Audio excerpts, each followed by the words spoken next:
सभी I hope सभी अच्छे होंगे। देखिए 2-3 दिन के गैप के बाद आई थिंक ये वीडियो आ रहा है। इस बीच आपको वीडियो नहीं आ पाया, रीजन ये था कि बेटा स्लाइड्स नहीं बन पाई थी, अब बन गई हैं फाइनली, इसलिए वीडियो आगे कंटिन्यू हो रही है। हाँ, और एक बात और बेटा, वीडियो जितना ज्यादा से ज्यादा हो सके शेयर जरूर किया करिए, ठीक है? शेयर करिए, सब्सक्राइब करिए। चलिए, लास्ट क्लास में हमने यूनिफिकेशन कौन कौन से पढ़े हैं बेटा? देखिए, यूनिफिकेशन ऑफ एक जर्मनी पढ़ा है प्रीवियस लेक्चर में। जिन्होंने नहीं देखा है, डिस्क्रिप्शन में लिंक पड़ा है, जाके देख लें वहां से। यूनिफिकेशन ऑफ जर्मनी बहुत अच्छे समझा दिया कि जर्मनी किस तरह से यूनिफाइड हुआ। ओटोमन बिस्मार्क वगैरह के बारे में आपको पूरी इंफॉर्मेशन हो गई है। जर्मनी का ये मैप था उस समय का। और उसके बाद नेक्स्ट यूनिफिकेशन जो पढ़ा हमने, वो यूनिफिकेशन ऑफ इटली था। यूनिफिकेशन ऑफ इटली भी कंप्लीट पढ़ लिया है। जिन्होंने ये लेक्चर भी नहीं देखा है, 3 पार्ट में यूनिफिकेशन ऑफ इटली आया है, बहुत बड़ा लेक्चर था। कंपाइल करके फाइनली मैंने एक शॉर्ट में बनाया है 3 पार्ट्स में। उन लेक्चर्स को जरूर देख लीजिएगा, यूनिफिकेशन ऑफ इटली उससे समझ में आ जाएगा। उसके बाद यूनिफिकेशन ऑफ इटली के बाद एक और यूनिफिकेशन आपको पढ़ना है, जिसका नाम है unification of United kingdom great Britain. आपकी एनसीईआरटी में जो इसकी हेडिंग मिलती है वो कुछ इस तरह से मिलती है, strange case of Britain. Strange case of Britain मतलब ऐसा क्या स्ट्रेंज यहाँ पे हुआ कि इसका नाम स्ट्रेंज केस ऑफ ब्रिटेन पड़ा? क्या स्टार्टिंग से ये ब्रिटेन देश हुआ करता था, या जब हमारे यहाँ अंग्रेज आए थे तो वो ब्रिटिश थे या इंग्लैंड वाले थे, कौन थे? उसकी बारे में जानकारी करेंगे हम लोग। देखेंगे कि 16th सेंचुरी में जब ये सब हमारे यहाँ रूल करने आए तो क्या उस समय United Kingdom of Great Britain नाम का कोई देश हुआ करता था या नहीं? ठीक है, 16 आप सभी को पता है ना ब्रिटिशर्स इंडिया में कब आए थे? 1600 में। उसके बाद आइए देखते हैं आगे। अब जरा सा वर्ल्ड लेवल पे देख लें ग्रेट ब्रिटेन की लोकेशन क्या है आज के समय में। तो हमें पता है, ये देख रहे हैं आप लोग, ये हमारी धरती है। इस धरती के में ये जो देश देख रहे हैं, ये कौन सा देश है? ये है हमारा प्यारा भारत। हमारे प्यारे भारत के इधर साइड आप सभी को पता है कौन सी डायरेक्शन है? तो इसे ईस्ट कहते हैं, सभी को पता होगा। इस डायरेक्शन को वेस्ट कहते हैं, और अपवर्ड डायरेक्शन को नॉर्थ कहते हैं, और डाउनवर्ड डायरेक्शन को क्या कहते हैं? साउथ कहते हैं। तो आपको नॉर्थ वेस्ट डायरेक्शन में जाना है, और वहीं पे आपको मिलेगा क्या? United Kingdom of Great Britain. तो चलिए चलते हैं, देखते हैं। नॉर्थ वेस्ट डायरेक्शन में जैसे जैसे आएंगे और पहुंचेंगे एक कॉन्टिनेंट में जिसका नाम है यूरोपियन कॉन्टिनेंट। क्या नाम है? European continent. यूरोपियन कॉन्टिनेंट में जब हम आएंगे तो वहां पे इस पोर्शन में ध्यान से देखिए, ये रहा आपका United Kingdom of Great Britain. सभी को दिखा कि नहीं दिखा? ये देख रहे हैं। मैंने एक बात और आपको बताई थी आई होप प्रीवियस लेक्चर्स में कि ये इधर देखिए बच्चा, यहां देखिए लिखा हुआ इंग्लिश चैनल, सभी को दिख रहा है कि नहीं? तो ये देख रहे हैं, फ्रांस है ये देश। कौन सा देश है ये फ्रांस है। फ्रांस और United Kingdom of Great Britain के बीच में जो चैनल है उसे क्या कहते हैं? इंग्लिश चैनल कहते हैं। देख लीजिए ध्यान से, ये समुद्र 2 ओशियंस को कनेक्ट करता है। कौन कौन से को? नॉर्थ सी और कौन सा दूसरा सी है? सेलेटिक सी या कैरेट सी, चाहे जो कहिए, नॉर्थ सी या सेलेटिक सी, इन दोनों को कनेक्ट करता है कौन? English channel. ये देख रहे हैं ध्यान से, ये लोकेशन देखिए। तो देख रहे हैं कौन सा देश है? नीचे फ्रांस है, और ऊपर कौन सा है? United Kingdom of Great Britain है। तो याद रखिएगा, ये इंग्लिश चैनल अप्रॉक्स 54 किलोमीटर के आसपास का है। मुझे एग्जैक्ट आइडिया नहीं है, सभी लोग सर्च करके बताएंगे इंग्लिश चैनल की डिस्टेंस कितनी है। कमेंट बॉक्स में टाइप जरूर करिएगा, ठीक है, ताकि मुझे भी पता चल जाए थोड़ा बहुत है। तो ये रहा यूनाइटेड किंगडम। इसको थोड़ा सा और जूम करते हैं तो ध्यान से देखिए, ये देखिए, ज्यादा जूम हो गया है थोड़ा सा। देखिए, ये देखिए यूनाइटेड किंगडम में नीचे वाला पार्ट क्या है? इंग्लैंड है। इधर देख रहे हैं वेल्स लिखा हुआ है, ऊपर क्या लिखा है? स्कॉटलैंड। और ये देखिए नॉर्दर्न आयरलैंड लिखा हुआ है, और इधर आयरलैंड लिखा है। यह रिपब्लिक ऑफ आयरलैंड के भी नाम से जाना जाता है। तो देख रहे हैं, इस पूरे के पूरे, याद रखिएगा, इस पूरे रीजन को ब्रिटिश इसले कहा जाता है। क्या कहते हैं? ब्रिटिश इसले। मतलब इसले क्या? आइसलैंड। आइलैंड है कि नहीं है? देखिए बेटा, इसके चारों तरफ पानी है, देख रहे होंगे आप लोग। तो आप लोगों को दिख रहा होगा कि इसके चारों तरफ क्या है? पानी है। इसीलिए इस पूरे ग्रुप को क्या कहा जाता है? ब्रिटिश इसले। ठीक है, ये बात तो सभी को समझ में आ ही गई होगी। ये देखिए, सभी लोग बताएंगे United Kingdom of Great Britain की कैपिटल क्या है। कमेंट बॉक्स में सभी लोग टाइप करेंगे, ठीक है। ये ध्यान रखिएगा, मुझे आंसर चाहिए सभी का कि United Kingdom of Great Britain की कैपिटल क्या है करंट टाइम पे। तो ये ब्रिटिश इसलिए कहलाता है। तो इसी के यूनिफिकेशन को पढ़ना है। करंट टाइम पे अगर देखें तो United Kingdom of Great Britain जो है वो इतना पार्ट कहलाता है। ये ध्यान रखिएगा, सिर्फ इतना। तो इसी के बारे में इंफॉर्मेशन लेंगे कि पूरे को क्यों नहीं कहते, नीचे वाला पार्ट क्यों छोड़ दिया, क्या रीजन है इसका, इसकी पूरी इंफॉर्मेशन आपको मिलेगी। स्टार्टिंग में क्या हुआ करता था, क्या यूनाइटेड किंगडम था कि नहीं था, अगर था तो क्या था, फॉर्मेशन कैसे हुआ, इसकी पूरी हिस्ट्री ब्रीफ में हम लोग देखेंगे इस चैप्टर में। आई होप सभी को मैप पे इसकी लोकेशन जरूर क्लियर हो गई होगी कि United Kingdom of Great Britain है कहां पे। ठीक है, तो चलिए आगे चलते हैं, बढ़ते हैं। लोकेशन देखने के बाद अब हम लोग अपने टॉपिक पे आते हैं और यूनिफिकेशन ऑफ ग्रेट ब्रिटेन को ध्यान से लेक्चर में देखने और समझने की कोशिश करते हैं। तो ये अभी मैप मैंने आपको वर्ड पे दिखाई दिया है, देख रहे हैं ध्यान से। ये देखिए इंग्लैंड का झंडा सभी को दिख ही रहा होगा, ये रहा इंग्लैंड का झंडा हुआ करता था। तो सबसे पहले थोड़ा सा बैकग्राउंड आप जान लीजिए। 16th या 18th सेंचुरी से पहले तक United Kingdom of Great Britain नाम का कोई नेशन एग्जिस्ट नहीं करता था। तो आखिर एग्जिस्ट कौन करता था, तो याद रखिएगा 4 किंगडम्स थे। एक था इंग्लैंड किंगडम, दूसरा था वेल्स किंगडम, और तीसरा था स्कॉटलैंड किंगडम, और चौथा था आयरलैंड किंगडम। याद रखिएगा टोटल 4 किंगडम्स हुआ करते थे। और एक और प्रोस्पेक्ट यहां पे व्यू जरूर ध्यान रखिएगा, इन किंगडम्स में क्रिश्चियनिटी के जो 2 सेक्ट हैं, क्रिश्चियनिटी के 2 सेक्ट पता है कौन कौन से हैं आपके, एक है कैथोलिक और दूसरे हैं प्रोटेस्टेंट। कौन कौन से हैं बेटा, कैथोलिक हैं और प्रोटेस्टेंट हैं, ध्यान रखिएगा। तो कैथोलिक और प्रोटेस्टेंट यहां पे क्रिश्चियनिटी के 2 सेक्ट एग्जिस्ट करते हैं, ये ध्यान रखिएगा। जैसे इंग्लैंड में प्रोटेस्टेंट लोग ज्यादा हैं, कौन है बेटा, प्रोटेस्टेंट की मेजोरिटी है। और वहीं पे इस रिपब्लिक ऑफ आयरलैंड या नॉर्दर्न आयरलैंड में, रिपब्लिक ऑफ आयरलैंड में मेनली यहां पे कैथोलिक क्रिश्चियनिटी वाले लोग ज्यादा हैं। अब कैथोलिक और प्रोटेस्टेंट लोगों में अगर मेजर डिफरेंस देखने की कोशिश करें तो सिर्फ इतना समझ लीजिए कि कैथोलिक लोग जो है वो थोड़े से ओल्ड ट्रेडिशन वाले लोग हैं, पुरानी परंपराओं में विश्वास रखते हैं और काफी मतलब रिजिड हैं अपने बिलीफ्स को लेकर। वहीं पर प्रोटेस्टेंट लोग लिबरल्स हैं, रिफॉर्म करना चाहते हैं रिलीजन में, समय के साथ बदलाव करते रहते हैं, ये ध्यान रखिएगा। देखिए दोनों की आइडियोलॉजी में एक मेजर डिफरेंस है, ये ध्यान रखिएगा। कैथोलिक लोगों का मानना है कि जो है बाइबल भी फॉलो करिए as well as Jesus Christ को गॉड मानिए। और वहीं प्रोटेस्टेंट लोगों को मानना है कि बाइबल या जीसस क्राइस्ट को मानने की बात नहीं है, उनकी आइडियोलॉजीज को मानते हैं, उनकी आइडियोलॉजीज को फॉलो करते हैं, ये ध्यान रखिएगा। तो ये दोनों आइडियोलॉजी में क्लैश या डिफरेंस ध्यान रखिएगा। तो हमें यही जानना है कि आखिर ये इंग्लैंड किस तरह से अपने आप को यूनिफाई करता है इस पूरे रीजन के साथ में और United Kingdom of Great Britain बनाता है। आई होप इतनी बात आपको समझ में आ गई होगी कि 18th सेंचुरी से पहले किंगडम थे, 4 किंगडम्स थे। सोचिए बेटा इतना छोटा सा किंगडम आपके यहां रूल कर रहा था। तो देखिए यही पे पहला पॉइंट लिखा हुआ है, English, Wales, Scot and Irish, total 4 culture के लोग थे, डिफरेंट यहां पे। और थोड़ा सा इंग्लैंड की हिस्ट्री जान ले तो सबसे पहला कॉन्स्टिट्यूशन अगर कहीं पे तैयार हुआ तो वो इंग्लैंड कहलाता है अपने आप को। इंग्लैंड ने सबसे पहले अपने यहां कॉन्स्टिट्यूशन तैयार करवाया, एक तरीके से ये ध्यान रखिएगा। इंग्लैंड में जो कॉन्स्टिट्यूशन तैयार किया गया था उसे मैग्ना कार्टा कहा जाता है। क्या कहते हैं बेटा, मैग्ना कार्टा। कब हुआ था, 1215 में साइन हुआ था ये राजा के द्वारा, जिसमें राजा ने, किंग जॉन थे उस समय, उन्होंने अपनी पावर्स को डाइल्यूट कर दिया था पार्लियामेंट में, अपनी पावर्स को थोड़ा बहुत दे दिया था, हैंडओवर कर दिया था किसको, पार्लियामेंट को। इसीलिए इसमें कुछ सिटीजन्स को राइट दिए गए थे, याद रखिएगा। सारे राइट्स राजा के पास नहीं होंगे, ये सारी चीजें यहां लिखी थी। इक्वालिटी का कॉन्सेप्ट इसमें आया था, लिबर्टी वगैरह थोड़े बहुत यूज किए गए थे। बस ये ध्यान रखिएगा, ज्यादा कोई खास नहीं है, बस यहां पे राजा की मोनार्कियल पावर को थोड़ा सा कम करने की या रिस्ट्रिक्ट करने की कोशिश की गई। अब ये ध्यान रखिएगा, धीरे धीरे क्या हुआ, यूके में कई सारे रिवोल्ट हुए और वहां पे जो है धीरे धीरे राजा को जो है उठा के बाहर फेंक दिया गया।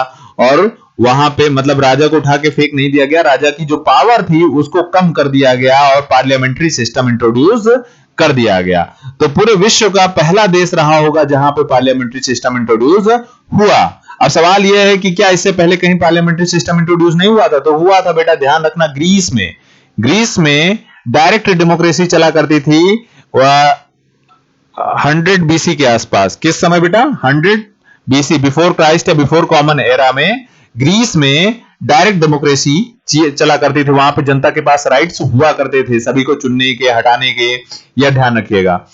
अब एक और फैक्ट याद रखिएगा, ब्रिटिश ने सबसे पहला कॉन्स्टिट्यूशन तैयार किया, लेकिन ब्रिटेन का खुद का आज तक अपना कोई रिटन कॉन्स्टिट्यूशन नहीं है। ब्रिटेन वाले सारा जो, तो सवाल यह है कि ब्रिटेन में गवर्नमेंट चलती कैसे है, कौन रूल एंड रेगुलेशन बनाता है, तो सब कुछ पार्लियामेंट है वहां पे। कौन है? पार्लियामेंट है। तो लोगों का पार्लियामेंट में बिलीव भी है, इसीलिए ब्रिटिश में, अब ब्रिटेन एकमात्र दुनिया का ऐसा देश है जहां पे कोई कॉन्स्टिट्यूशन नहीं है, याद रखिएगा। और इस समय ब्रिटेन की हालत, ब्रिटेन में जो मोनार्की है उसकी हालत ऐसी है कि जैसे अपने यहां प्रेसिडेंट की, प्रेसिडेंट एक साइनिंग अथॉरिटी है, हायर अथॉरिटी है, ऑफिशियल हेड है। उसी तरह से ब्रिटेन में भी ऑफिशियल हेड जो है आपका मोनार्क है। आज भी राजशाही उसी तरह से मेंटेन है। इन्होंने रिवॉल्यूशन किए, ऐसा नहीं है कि ब्रिटेन में रिवॉल्यूशन नहीं हुए राजा के खिलाफ, रिवॉल्यूशन किए, लेकिन राजा की पोस्ट को इन्होंने सम्मान देते हुए खत्म किया।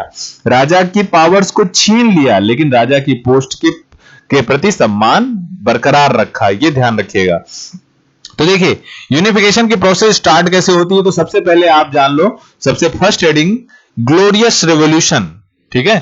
यहां से आपका बैकग्राउंड बनना स्टार्ट होता है ब्रिटेन की यूनिफिकेशन का इंग्लैंड में। जो देखिए कहानी क्या है इसमें बेटा, ग्लोरियस रेवोल्यूशन को पहले नाम जान लीजिए, कितने नामों से जाना जाता है। तो ग्लोरियस रेवोल्यूशन को द रेवोल्यूशन ऑफ 1688 भी कहते हैं, या इसे ब्लडलेस रेवोल्यूशन भी कहते हैं। अब इसके इंटरेस्टिंग फैक्ट बताएंगे कि ब्लडलेस रेवोल्यूशन क्यों कहा जाता है इसे और तीसरा टाइटल ग्लोरियस रेवोल्यूशन तो कहते ही हैं। 1688 में जो किंग थे जेम्स सेकेंड, ये कैथोलिक थे। कौन थे? कैथोलिक थे, ध्यान रखिएगा।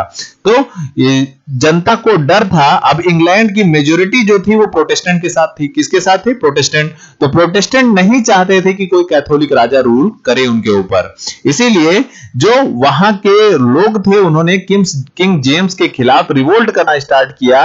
अब यहां पे किंग जेम्स की एक बेटी थी, याद रखिएगा, जिसका नाम था मैरी। अभी स्टोरी में आगे इनका रोल आएगा। मैरी, और इनकी शादी हुई थी, याद रखिएगा, विलियम ऑफ ऑरेंज से।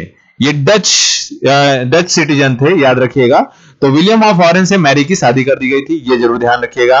तो जो कैथोलिक किंग था ये जेम्स सेकेंड, इसकी डॉटर जो थी मैरी, ये थोड़ा सा प्रोटेस्टेंट रिलीजन को फॉलोअर कर थी। तो जनता को लगता था कि, याद रखिएगा, किंग जेम्स की बेटी ही थी पहले, ठीक है। उनकी दो वाइफ्स थी, पहली वाइफ से दो बेटियां ही थी। तो मैरी, जनता को यह बिलीव था कि राजा के बाद जब मैरी को गद्दी मिलेगी तो प्रोटेस्टेंट रिलीजन को थोड़ा सा फॉलो अप किया जाएगा। लेकिन उसी समय किंग जेम्स की सेकेंड वाइफ से एक उनका बेटा हुआ। अब जनता के मन में यह डर बैठ गया कि किंग जेम्स का जो बेटा है यह भी कैथोलिक रिलीजन को ही कहीं ना कहीं फॉलो करेगा।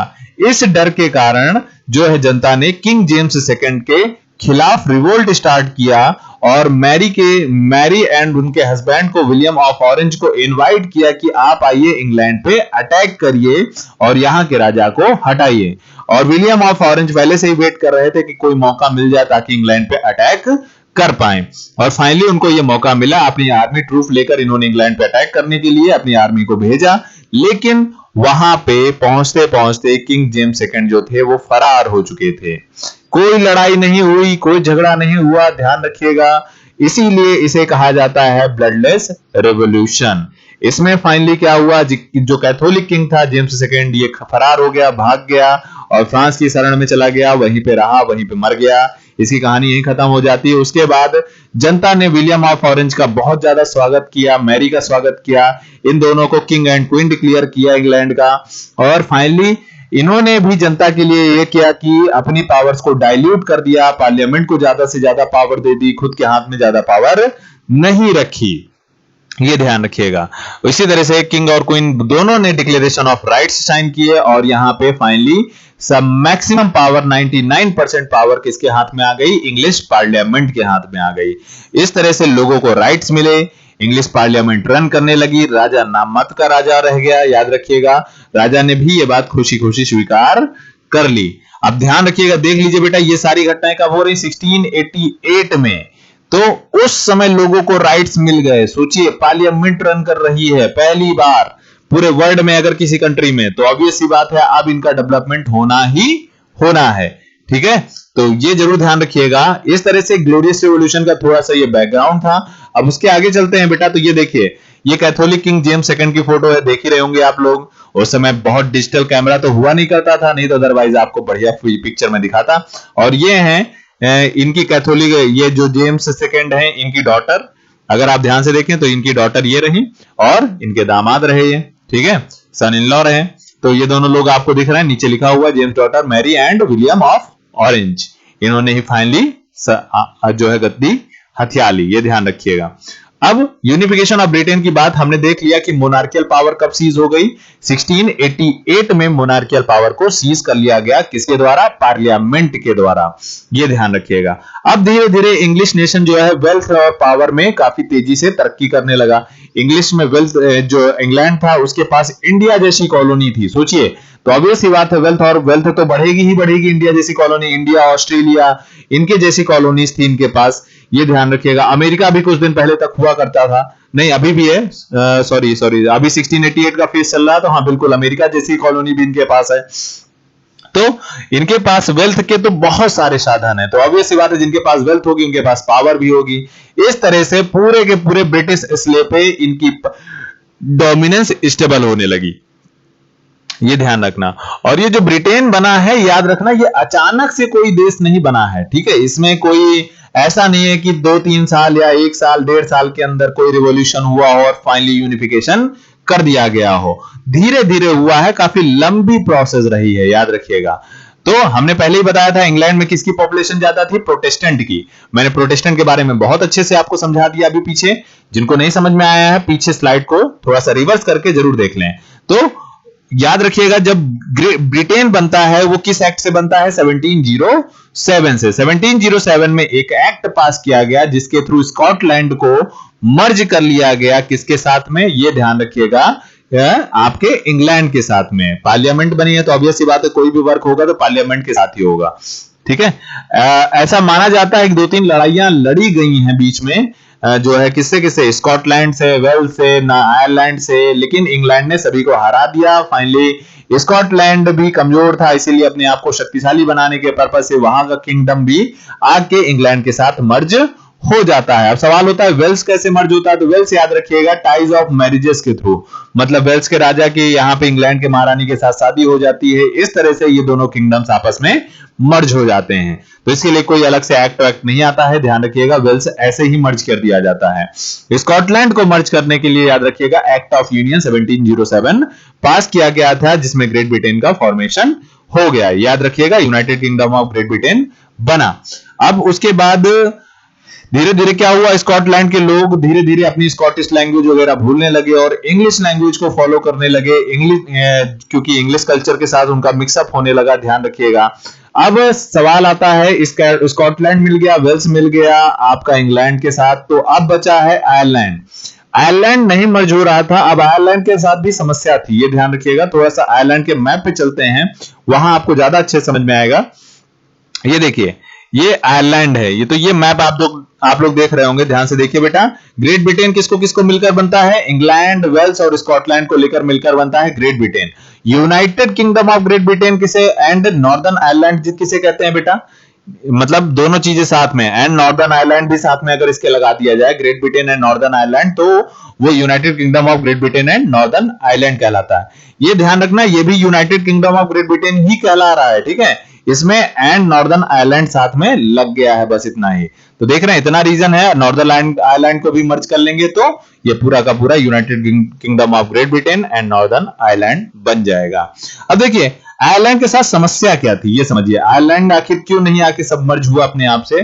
तो आयरलैंड में भी मैंने बताया था क्रिश्चियनिटी में नीचे की तरफ कैथोलिक लोग थे और ऊपर की तरफ प्रोटेस्टेंट लोग थे, ठीक है। तो प्रोटेस्टेंट चाहते थे कि इंग्लैंड के साथ वो मर्ज हो जाएं, लेकिन कैथोलिक लोग इस चीज का अपोज कर रहे थे, कैथोलिक कह रहे थे नहीं, इस रीजन का मर्जर नहीं होगा इंग्लैंड के साथ।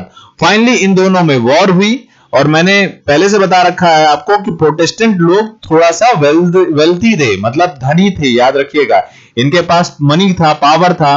वहीं पे जो कैथोलिक लोग थे ये उतने ज्यादा पावरफुल नहीं थे, ये ध्यान रखिएगा। तो यहां पे दोनों के बीच में क्लैश स्टार्ट हुआ और फाइनली ये जो कैथोलिक लोग हैं ये वॉर में हार गए, ये ध्यान रखिएगा। और इस तरह से इंग्लैंड ने पूरा का पूरा आयरलैंड, याद रखिएगा, अपने में मर्ज कर लिया। कब की बात है, 1801 की। कब की बात है बेटा, 1801 की, ध्यान रखिएगा। यहां पे स्लाइड में देखिए, 1801 में पूरा का पूरा आयरलैंड, याद रखिएगा नॉर्थ और साउथ की बात नहीं कर रहे हैं, पूरा आयरलैंड किसके साथ मर्ज हो गया? ब्रिटेन के साथ में मर्ज हो गया, ध्यान रखिएगा। अब यहीं पे जो आयरिश रिवोल्ट हुआ था उसमें एक नाम आता है वोल्फ टोन का, याद रखिएगा। ये मतलब एक तरीके से फ्रीडम फाइटर टाइप के थे, इन्होंने रिवोल्ट स्टार्ट कर दिया था किसके खिलाफ? ब्रिटेन के खिलाफ, कि हम ब्रिटेन के साथ मर्ज नहीं होंगे। इन्होंने रिवोल्ट किया और इनका रिवोल्यूशन फेल हो गया 1800 में, और फाइनली 1800 में ही इनकी डेथ हो गई, ध्यान रखिएगा। तो वोल्फ टोन का रिवोल्यूशन पूछा जाता है कि वोल्फ टोन कौन था, तो याद रखिएगा आयरलैंड का रिवोल्यूशनरी था जो ब्रिटेन के साथ मर्ज नहीं होना चाहता था, अपने देश को मर्ज नहीं करना चाहता था। यहां तक की बातें समझ में आ गई होंगी।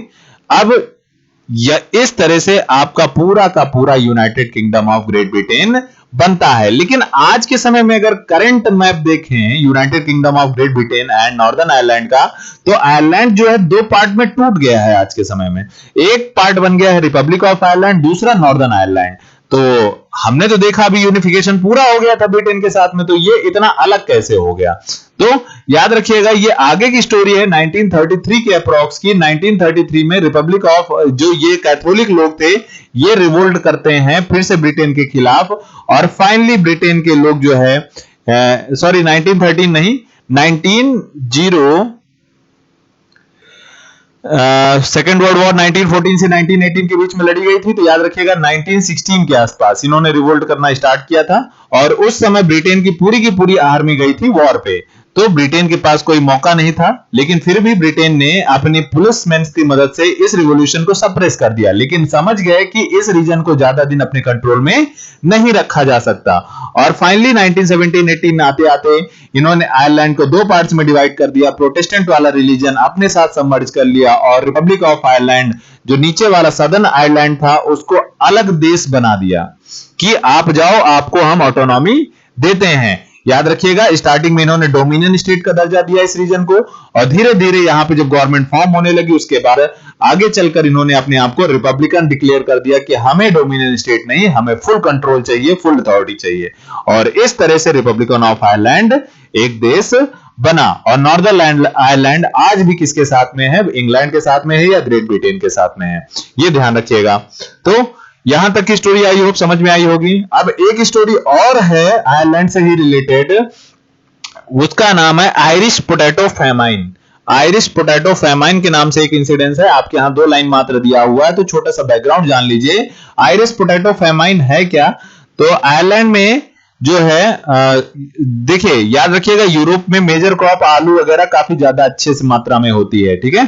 तो वहां पे हुआ क्या, 1845 में जो है वहां पे जो आलू की खेती थी, आयरिश पोटैटोज थे, उनमें एक बीमारी लग गई जिसका नाम फंगल इन्फेक्शन फैल गया, फाइटोफोटेरा। फाइटोफोटेरा याद रखिएगा, ये आपको नाम याद रखने की जरूरत नहीं है, चाहो तो आप ना भी याद रखो, बस याद रखिएगा फंगल इन्फेक्शन के कारण जितने भी आलू के खेत थे वो सब बर्बाद हो गए।